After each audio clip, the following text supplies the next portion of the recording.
لم تكن رغبة نادي الوكرة القطري الذي كان قاب قوسين أو أدنى الموسم الماضي من النزول لدوري الدرجة الثانية، لم تكن رغبته سوى جلب لاعبين من مستوى عال قصد مساعدة النادي على تقديم أداء أفضل هذا الموسم. ثالث المنضمين للنادي هو قائد ونجم فريق الرجاء البيضاوي محسن متولي، لينضم بذلك لقائمة من نجوم الكرة المغربية الذين تركوا بصمتهم في دوري نجوم قطر.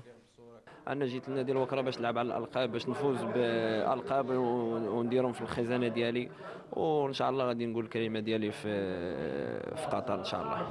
محسن متولي كان احد العناصر الاساسيه في صفوف الرجاء البيضاوي، حيث قاده للوصول الى نهائي مونديال الانديه الاخير، كما ان تالقه واحرازه لقب افضل لاعب في الدوري المغربي دفع مدرب المنتخب المغربي بدو الزكي الى ضمه لصفوف اسود الاطلس.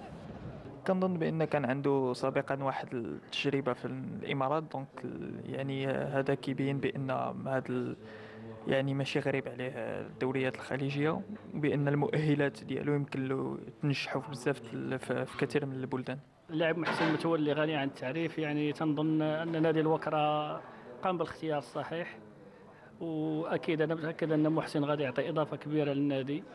محسن متولي بعد ان اجتاز الفحص الطبي بنجاح وقع على عقد انضمامه لفريق الوكرة لمدة 3 مواسم في صفقة بلغت قيمتها $1,000,000، وسيكون المحترف الأجنبي الثالث في صفوف النادي بالإضافة للعراقي علي رحيمة والأرجنتيني جورج سيباستيان.